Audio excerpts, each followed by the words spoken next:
In this video we are going to discuss about the mechanism of hearing. Basically इस video में हम देखने वाले हैं कि हमारा ब्रेन किसी भी साउंड वेव्स को एज ए साउंड कैसे परसीव करता है।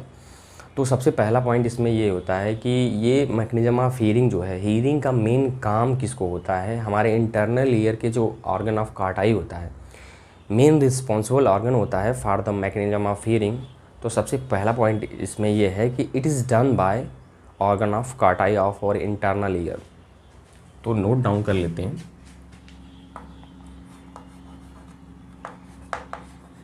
It is done by organ of कार्टाई।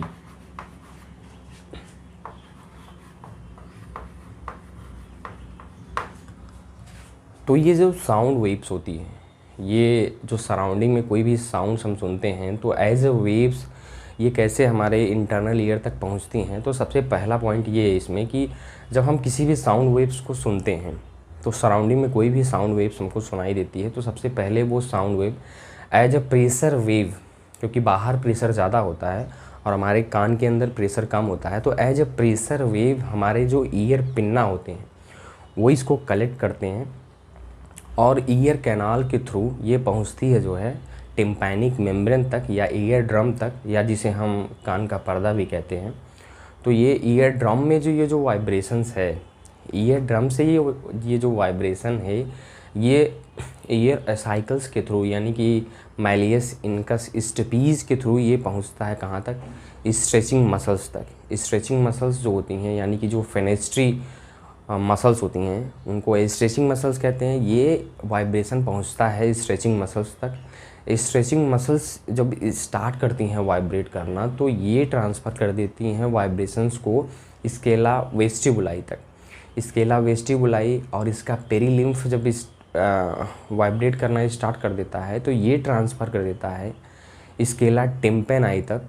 Scala टिम्पेनाई vibrations को जो है स्केला मीडिया के जो है स्केला मीडिया के रीजनर्स मेम्ब्रेन को, रीजनर्स मेम्ब्रेन कहाँ पाई जाती है, अगर आपको याद हो एनसीईआरटी का वो फिगर जिसमें इंटरनल ईयर का स्ट्रक्चर छपा है, तो सबसे पहला जो होता है उसमें रूफ जो होती है स्केला मीडिया की उस पर पाया जाता है रीजनर्स मेम्ब्रेन, और जो स्केला मीडिया की बेस होती है उस पर पाया जाता है बेसिलर मेम्ब्रेन। तो जो स्केला मीडिया की जो रीजनर्स मेम्ब्रेन होती है वहाँ से वाइब्रेशन परसीव होके पहुँचती है स्केला मीडिया के बेसिलर मेम्ब्रेन तक। स्केला मीडिया में भरा होता है एंडोलिम्फ। ये एंडोलिम्फ जो है स्टार्ट्स कर देता है वाइब्रेट करना स्टार्ट कर देता है। ये वाइब्रेशंस को ट्रांसफ़र कर देता है मेन जो हियरिंग ऑर्गन, हियरिंग को परसीव करने वाला जो ऑर्गन है, ऑर्गन ऑफ कार्टाई तक। तो सबसे पहले हुआ क्या जो है कि साउंड वेव्स, सबसे पहले साउंड वेव्स थी, साउंड वेव्स को कलेक्ट किया किसने, ईयर पिन्ना ने। ईयर पिन्ना साउंड वेव को कलेक्ट किया। साउंड वेव ईयर कैनाल से होते हुए, ईयर कैनाल से होते हुए ईयर ड्रम या टिम्पैनिक मेम्ब्रेन तक पहुंचता है। ईयर ड्रम, ईयर ड्रम से जो है ये वाइब्रेशंस पहुंचती हैं कहाँ, ईयर ऑसाइकल्स तक। ईयर ऑसाइकल्स तक। ईयर ऑसाइकल्स कौन कौन सी होती हैं आपको पता होगा, malleus incus steppes,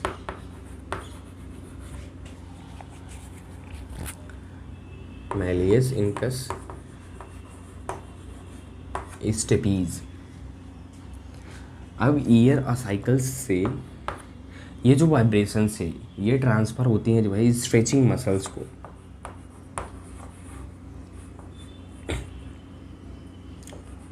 stretching muscles को ये वाइब्रेशंस ट्रांसफ़र होती हैं। स्ट्रेचिंग मसल्स जो होती है ये वाइब्रेशंस ट्रांसफ़र कर देती है किसको, स्केला वेस्टिबुलाई को। स्केला वेस्टिबुलाई को, स्केला वेस्टिबुलाई से ट्रांसफ़र होती है स्केला टिम्पेनाई तक।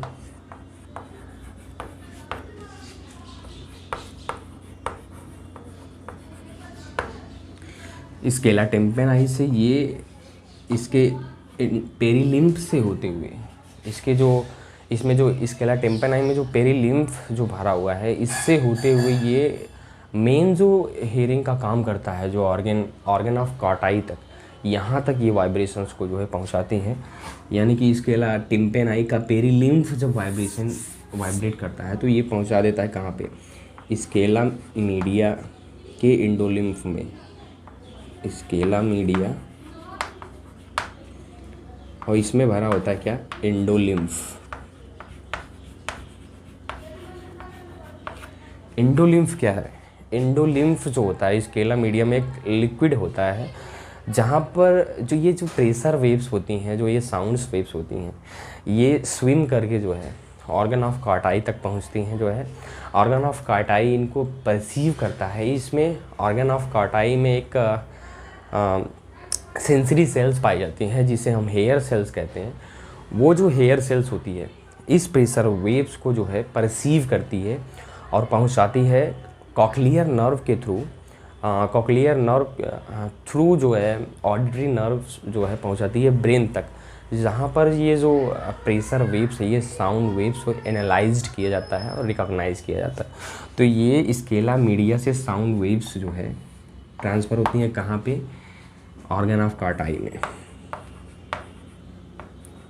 ऑर्गन ऑफ कार्टाई तक जाती हैं। जो है ऑर्गन ऑफ कार्टाई से जो है, ऑर्गन ऑफ कार्टाई से ये साउंड वेव्स जो होती हैं ये कॉक्लियर नर्व ले जाती है जो है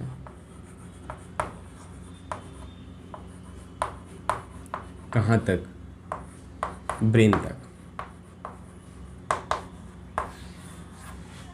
तो ये जो सराउंडिंग का जो प्रेशर वेव्स था, जो साउंड वेव्स था, किस तरह से, किस मैकेनिज़्म से जो है ब्रेन तक पहुंचता है, ब्रेन से फिर सिग्नलिंग जाती है वहाँ हमारे इंटरनल ईयर पे, तो जहाँ पर साउंड वेव्स जो है रिकॉग्नाइज्ड होती है। तो this is all about the mechanism of hearing. तो इसको अभी हम नोट डाउन कर लेंगे जो है। अब हम इसको नोट डाउन करेंगे तो सबसे पहले हुआ क्या था, सबसे पहले हुआ क्या था कि जो हमने साउंड वेव्स सराउंडिंग में सुनी, सबसे पहले जो साउंड वेव्स हम सुनते हैं तो वो sound waves as a sound waves नहीं होती। हमारे ईयर को पता नहीं होता कि किस तरह की जो है वो साउंड है जो सराउंडिंग में सुनाई दे रही है। वो ट्रांसफ़र होता है हमारे ब्रेन को। कैसे होता है अभी हमने समझा जो है, ये साउंड वेव्स कैसे ट्रांसफ़र होती हैं हमारे ब्रेन को। तो जो साउंड वेव सराउंडिंग में प्रोड्यूस हो रही होती है, सबसे पहले तो वो कन्वर्ट होती है प्रेशर में, वो एक प्रेशर में कन्वर्ट होती है। प्रेशर वेव हमारा एज ए प्रेशर वेव हमारा ईयर उसको रिसीव करता है। सबसे पहले होता क्या है कि sound waves are collected by ear pinna and through ear canal it transmitted to ear drum and ear drum starts vibrating. तो सबसे पहला पॉइंट नोट करते हैं इसमें हम, sound waves are collected by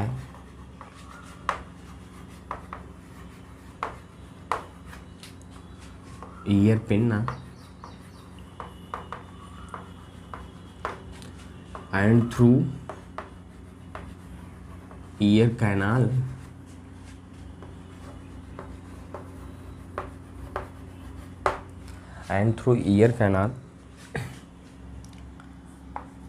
it reaches up to eardrum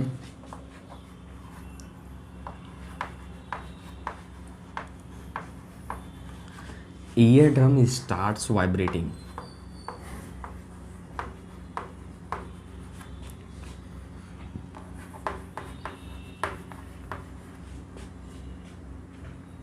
Starts vibrating.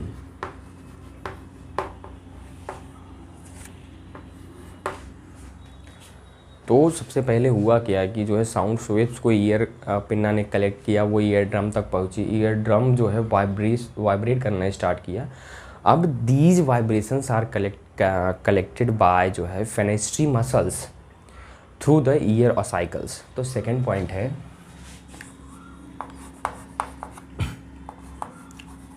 these vibrations are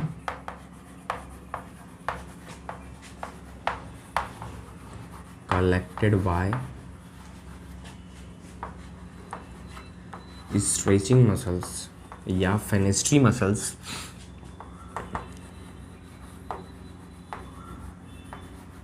stretching muscles या fenestrae भी कहते हैं,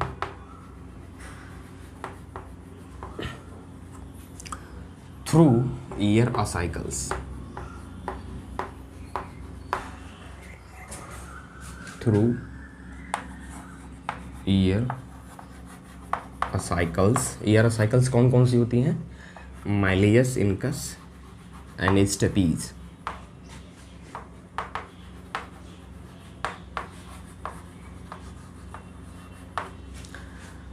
तो सेकेंड पॉइंट हो गया।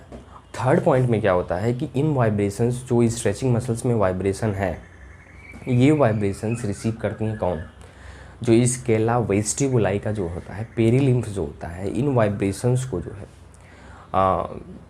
रिसीव करता है। ये वाइब्रेशंस जो जो स्ट्रेचिंग मसल्स तक पहुंची हैं, ये वाइब्रेशंस ट्रांसफ़र होती हैं जो है स्केला वेस्टिबुलाई में और इसके पेरिलिम्फ में। स्केला वेस्टिबुलाई में पेरिलिम्फ भरा होता है, तो ये जो पेरिलिम्फ होता है वो वाइब्रेट करना स्टार्ट कर देता है, और इसके वाइब्रेट करने से जो है ये वाइब्रेशंस ट्रांसफ़र होती है स्केला टेम्पेनाई को और इसके पेरिलिम्फ में।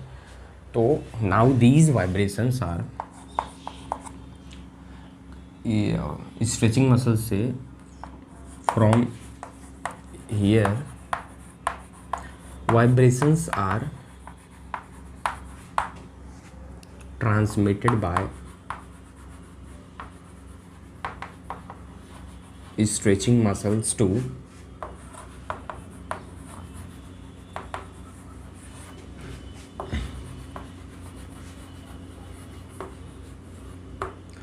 scala vestibuli, scala vestibuli and its perilymph, जो इसमें पेरिलिम्फ भरा है, and this is starts vibrating and it starts vibrating।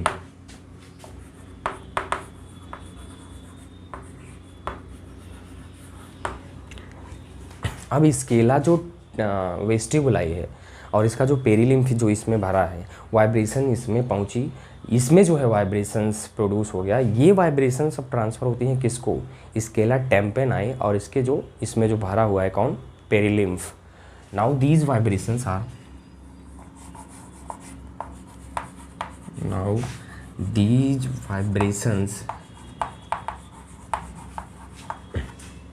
transmitted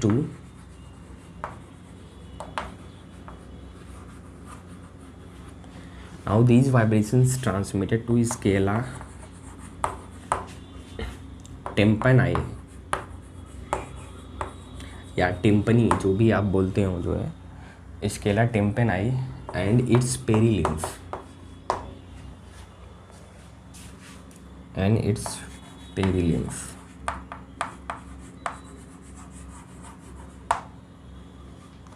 अब होता क्या है, जो है ये स्केला टेम्पेनाई तक पहुंच चुकी है। होता क्या है कि वाइब्रेशंस, ये in as the result of these vibration, इन वाइब्रेशंस की वजह से ये वाइब्रेशंस ट्रांसफ़र होती हैं किसको? Reissner's membrane of scala media and basilar membrane of scala media. जो रीजनर्स मेम्ब्रेन होती है और जो बेसिलर्स मेम्ब्रेन होती है, यहाँ पर जो वाइब्रेशंस पहुँचती है, जो है as the result of these vibrations,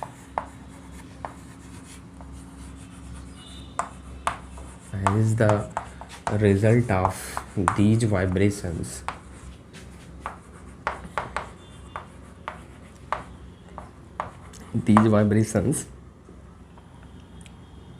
is regions membrane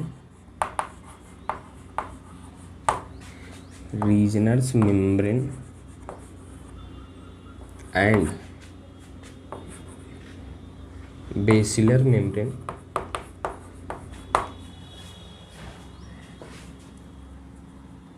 receives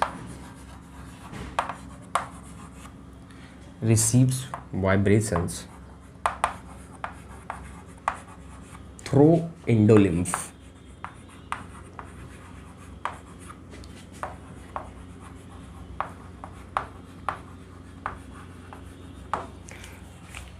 ये जो स्केला मीडिया थी उसका जो रूफ होता है, आप स्ट्रक्चर में देखेंगे तो पता चलेगा आपको यहाँ पर पूरी जो यहाँ पर जो टर्म्स हैं वो नहीं बताए जा सकते। अगर पूरे टर्म्स बताए जाने लगेंगे तो यहाँ पर वीडियो जो है काफ़ी लंबी हो जाएगी, जो है समझाना मुश्किल हो जाएगा। तो इसलिए टर्म्स नहीं बताए जा सकते। आप अगर पहले से पढ़े हो तो आपको पता होगा कि जो स्केला मीडिया होती है उसमें इंडोलिम्फ भरा होता है। जो है ये इंडोलिम्फ जो होती है, ये जो इंडोलिम्फ होती है, ये इंडोलिम्फ ट्रांसफ़र करती है। फिर इंडोलिम्फ जो होती है ये स्केला मीडिया में इंडोलिम्फ पाया जाता है। स्केला वेस्टिबुलाई और स्केला टिम्पेनाई में पेरिलिम्फ भरा होता है।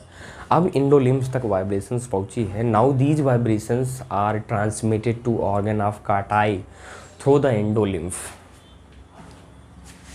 Now these vibrations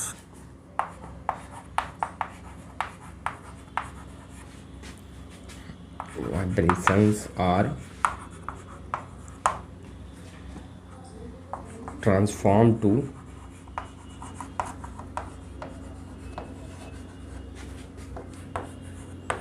organ of Carti. Organ of Carti through endolymph.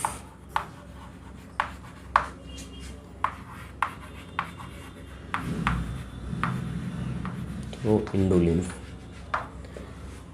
अब जो वाइब्रेशंस है वो मेन हियरिंग ऑब्जेक्ट तक, यानी कि जो हियरिंग को जो परसीव करने वाला जो ऑब्जेक्ट है उस तक पहुंच चुकी हैं। जो है होता क्या है अब कि अब ये वाइब्रेशंस जो ऑर्गन ऑफ कार्टाई तक पहुंच चुकी हैं, ये ऑर्गन ऑफ कार्टाई में एक सेंसरी सेल्स होती है। जो है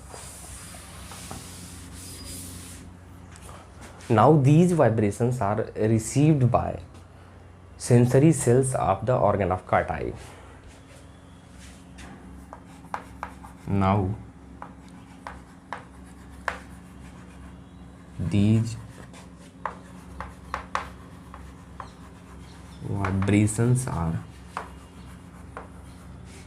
vibrations are received by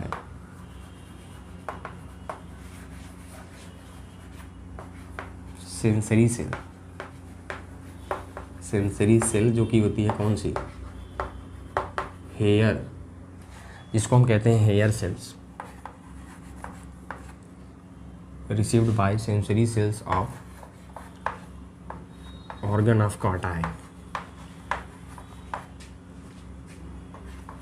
organ of Corti, चूँकि ये जो ऑर्गन ऑफ कार्टाई की सेंसरी सेल्स होती हैं या हेयर सेल्स होती हैं, ये जो है मोशंस को डिटेक्ट करती है, ये किसी भी जो है प्रेशर को डिटेक्ट करती है। तो ये जो इसकी जो हेयर सेल्स होती हैं ये एंड हियर जो है यहाँ पर जो है stimulation of hearing starts. Stimulation of hearing starts. ये जो हेयर सेल्स के द्वारा जो स्टिमुलेशन ऑफ हियरिंग स्टार्ट की हुई है ये ट्रांसफ़र कर दी जाती है। ये जो स्टिमुलस है हियरिंग का ये ट्रांसफ़र कर दिया जाता है कॉक्लियर नर्व को through the auditory nerve.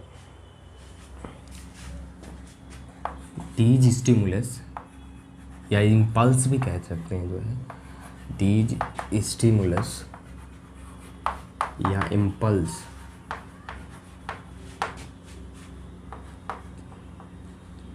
transmitted to cochlear nerve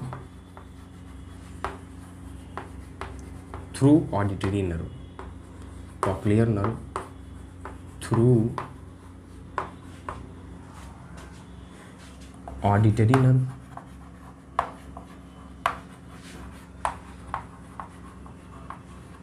to brain brain में कहाँ? ऑडिटरी कॉर्टेक्स में, कॉर्टेक्स एरिया में, ऑडिटरी कॉर्टेक्स एरिया।